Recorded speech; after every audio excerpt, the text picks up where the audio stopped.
Dans cette vidéo, je voudrais vous parler des futurs de l'éducation et de leurs priorités, le respect de la nature humaine.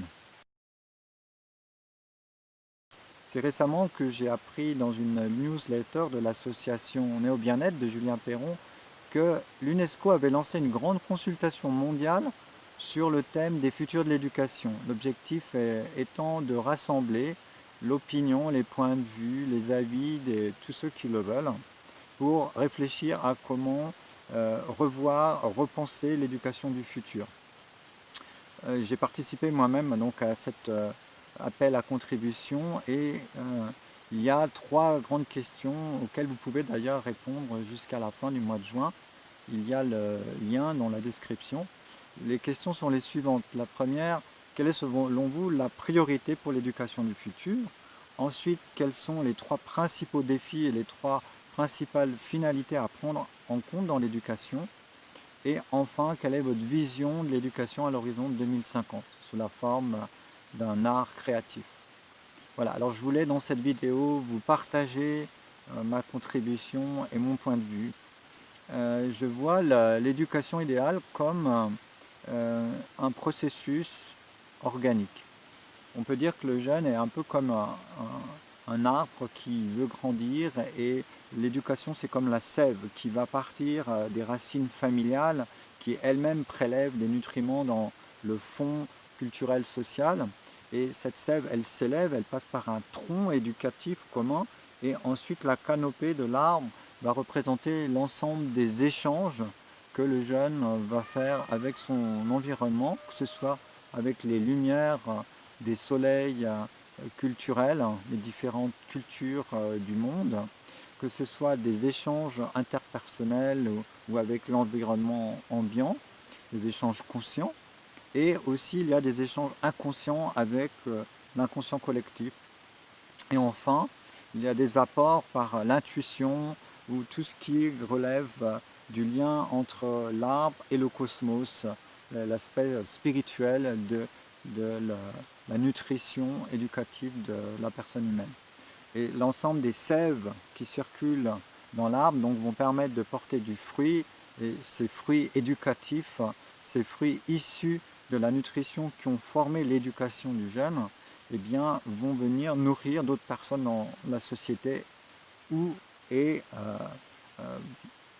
nourrir également, apporter leur contribution en termes de fertilité à toute la base culturelle du monde. Donc ainsi le cycle vertueux est bouclé et on voit comment l'éducation, eh bien, elle contribue à alimenter par la créativité humaine toujours un socle de plus en plus grand de nutriments éducatifs potentiels pour de nouveaux individus. Voilà, un peu c'est ma vision de l'éducation à l'horizon 2050.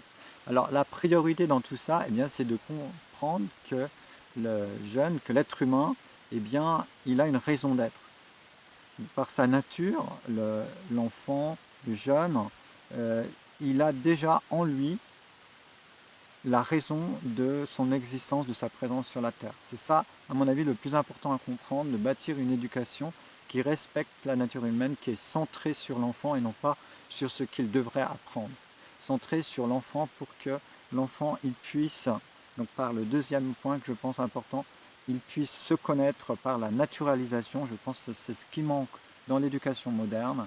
Il manque avant la socialisation ou la transmission de culture intentionnelle, il manque la naturalisation de l'enfant, c'est-à-dire sa connaissance à la planète, son apprentissage de qui il est du point de vue de la planète, de la nature, qu'il est en tant que petit homme, comment il s'insère dans la biosphère, dans l'ordre de la création non pas celle des humains, non pas celle de la société, mais la création voulue par des intelligences supérieures qui ont mis des lois ou qui font que des lois président à l'ordonnancement de l'univers, à la création toujours plus d'harmonie, à des processus qui permettent la vie comme sur notre planète. Et donc l'enfant, je pense que c'est la phase à laquelle l'être humain est sensible, c'est pendant l'enfance. L'enfant, il peut s'approprier qui il est du point de vue de sa nature et apprivoiser l'environnement naturel dans lequel il évolue. Cet environnement qui lui permet de vivre et qui lui permet de se découvrir à la fois. C'est ça, à mon avis, qui est très important. Respecter la nature humaine, favoriser la naturalisation de l'enfant, comme j'en parle dans mon dernier ouvrage, Éducation, le recours à la nature. Et enfin, ordonner toute la connaissance, tous les savoirs et savoir-faire qui existent sur la planète pour que chacun puisse y avoir accès, quelle que soit sa langue et sa culture ou là où il se trouve. Je pense que ce serait une des missions d'une organisation comme l'UNESCO, de permettre que les jeunes ils se connaissent et qu'ensuite ils aient accès, notamment par l'Internet ou par tous les moyens de, euh, de déplacement et les organisations de rencontres, de séminaires, d'ateliers, etc.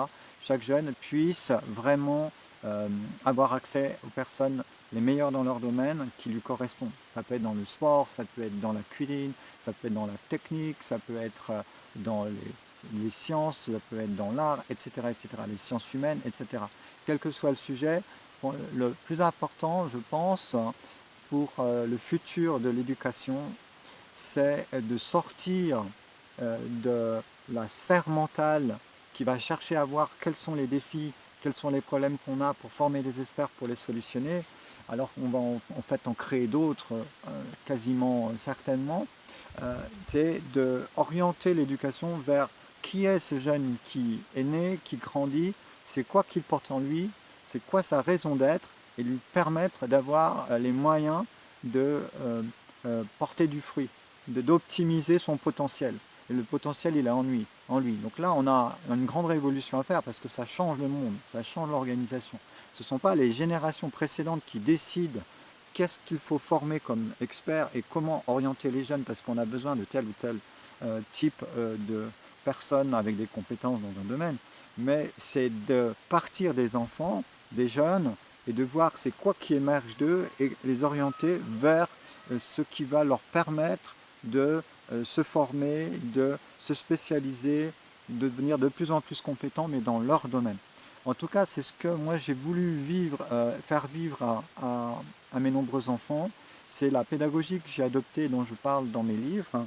L'un d'entre eux, dont j'ai tiré l'illustration L'art d'élever les hommes, qui parle de l'éducation naturelle et comment, selon moi, on devrait concevoir l'éducation pour qu'elle respecte la nature humaine et qu'elle favorise l'émergence d'une société de gens qui sont bien dans leur peau parce qu'ils vivent selon ce qui leur correspond. Et donc ça change de société parce que c'est une société qui s'auto-forme, qui se forme avec des individus qui apportent leur créativité, leur nature dans le monde. C'est très différent. Et j'ai donné l'exemple de mon deuxième fils comme Denis fait Tavi, qui explique comment les parents, en tant qu'éducateurs, ils vont faire pendant l'enfance pour que le jeune il puisse exprimer sa profonde nature, manifester ses centres d'intérêt. Après, les éducateurs, les parents, ils vont pouvoir appuyer, faciliter le fait que l'enfant il fait des apprentissages dans son domaine. Du coup, il est toujours animé, toujours motivé. Et ça fait qu'on n'a pas ce problème, je pense, qui est celui de la société moderne, le problème d'être mal dans sa peau, d'avoir une éducation coercitive ou d'obligation contraignante parce que les générations d'en dessus décident ce que l'on devrait apprendre. Donc là, on est dans un autre contexte où les générations d'en dessus, ils observent les jeunes, c'est qui est en train d'émerger, c'est quel type de nature qui s'exprime dans cet enfant, dans ce jeune, et après on va lui permettre de nourrir son domaine pour qu'il soit excellent dans ce qu'il est. Donc voilà, c'est ça un peu mon message que j'ai envoyé à l'UNESCO. Et si ça vous intéresse, vous pouvez laisser vos commentaires, vous pouvez me poser des questions sur le sujet, je me ferai un plaisir d'y répondre.